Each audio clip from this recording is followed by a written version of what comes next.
Nunca confundas educación con inteligencia. ¿Cuáles son algunos ejemplos de la vida real de esto? La madre de mi exnovio era profesora de lingüística y sabía más de 10 idiomas. También era una de las personas más tontas que he conocido. Algunos ejemplos. Ella creía que en caso de emergencia las azafatas catapultaban fuera del avión. También estaba convencida de que donar sangre causa alguna enfermedad de la sangre y puedes morir por eso. Pero mi favorito fue cuando dijo que los problemas ortopédicos de su hijo no son el resultado de una lesión grave que haya tenido. Le duele la rodilla porque come demasiado ketchup. Hombre, ese ketchup me va directo a las rodillas. Tengo que sentarme un minuto. Mi profesor, un brillante neurocirujano, decidió una vez oler directamente una botella de amoníaco. Luego me dijo: no hueles eso. No lo planeé. Tuve un jefe que era un ingeniero que puso un par de cientos de dólares de cambio en un tubo de accionamiento neumático de un banco donde se atascó y tuvieron que usar un martillo neumático para sacarlo. Estaba molesto porque el banco le estaba cobrando por esto porque no sabía que esto sucedería. Tenían grandes carteles que decían que no se pusiera cambio en los tubos, incluso en los propios tubos. Simplemente llenó la cosa en cambio, no en rollos ni nada. Como si pensara que era un puto Coinstar. Eso es hilarante, a menos que estuvieras en la fila detrás de él. Mi primera llamada en mi primer trabajo de informática fue en un laboratorio médico. Había un médico que había estado en el trabajo durante años y llamó diciendo que su computadora no encendía. La acompañé a través de una solución de problemas y nada funcionó. ¿Está enchufada la computadora? ¿Vale? ¿Está encendido el monitor? ¿Vale? ¿Cuándo empezó el problema?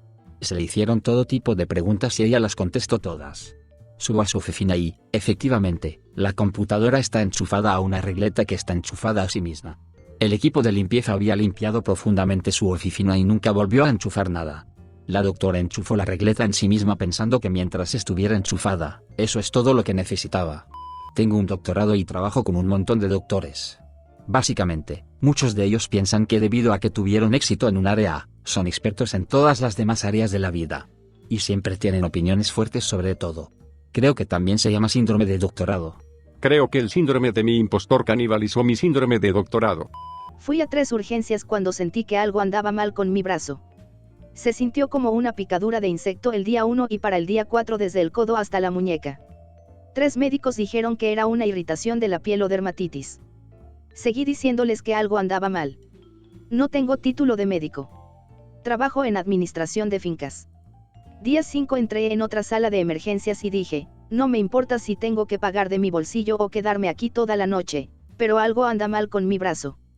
Finalmente, después de muchas miradas y comentarios groseros, me hicieron una ecografía en el brazo. Luego se apresuró a una resonancia magnética. Luego me dijeron que estaba siendo admitida. Un coágulo de sangre en la parte superior de mi brazo, 2 en el área de mi pecho, y 1 ya había pasado por mi pulmón. Diagnosticado con mutación del gen del factor 2 22 días después, trastorno de la coagulación de la sangre. Maldición. Bien por ser persistente. Es bastante salvaje que se lo hayan perdido. Me alegro de que finalmente hayas obtenido un diagnóstico adecuado. ¿Llamaste a los otros lugares para decirles qué idiotas eran? El padrastro de mi esposa era químico y actualmente tiene diabetes. Una noche fue a la sala de emergencias porque su nivel de azúcar en la sangre estaba peligrosamente alto. Afirmó que estaba comiendo bien, normalmente no lo hace, por lo que no hay razón por la que su nivel de azúcar en la sangre fuera alto.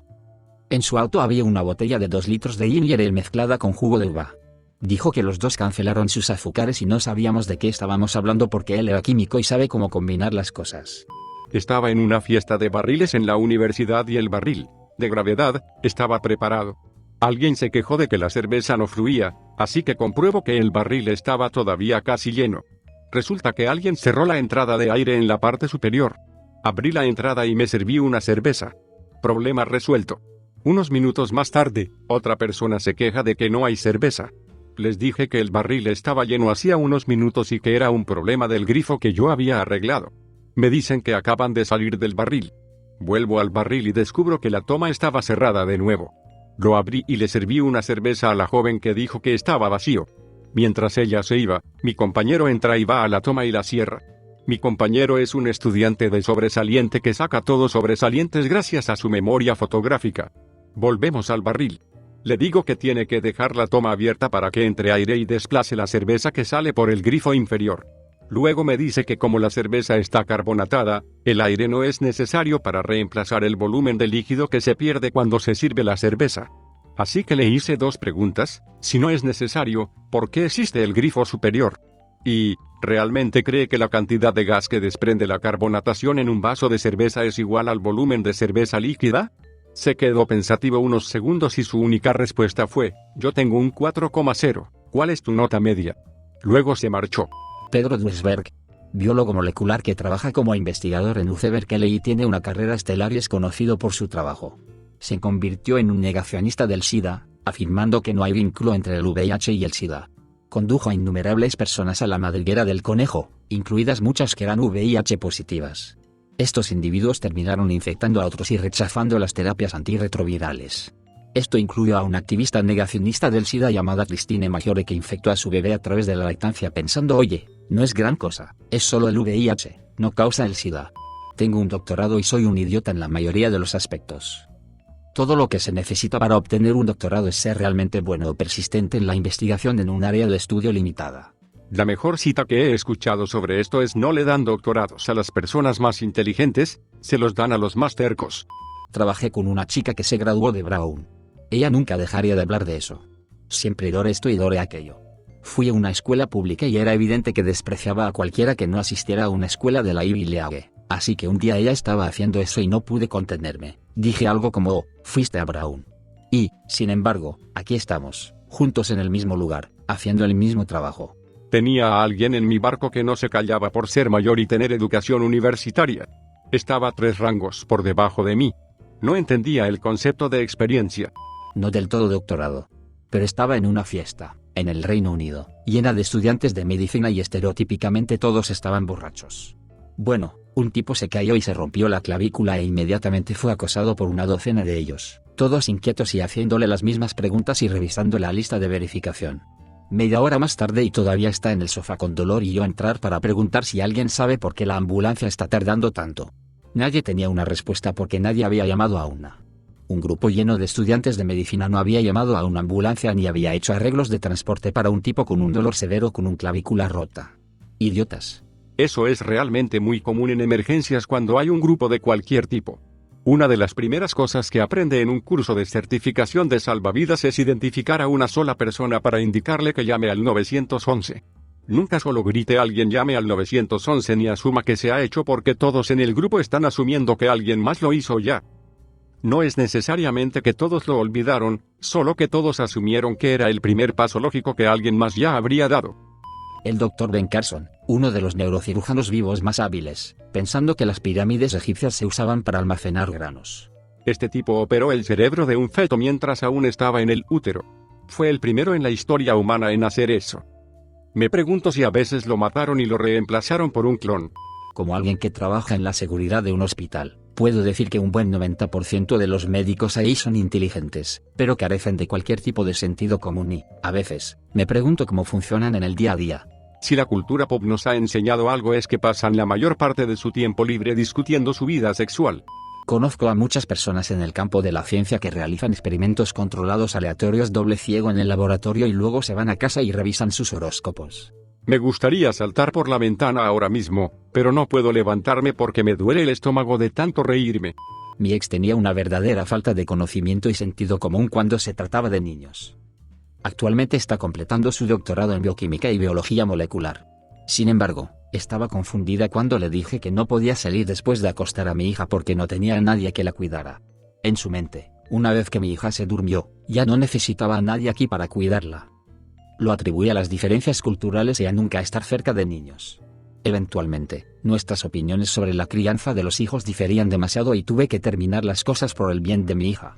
Trabajé con un científico del clima que podía analizar los datos climáticos como nadie, pero si querías que hiciera literalmente cualquier otra cosa, tenías que sostenerlo de la mano todo el tiempo.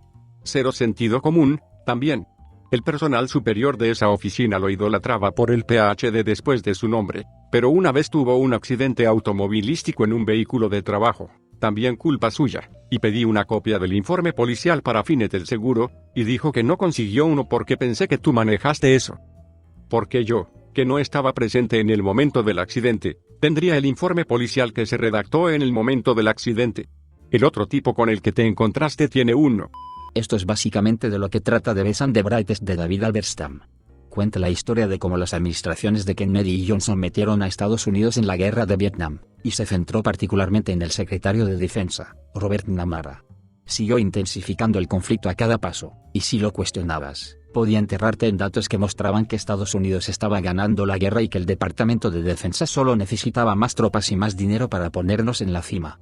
Estoy simplificando demasiado un gran libro, pero esa es la esencia.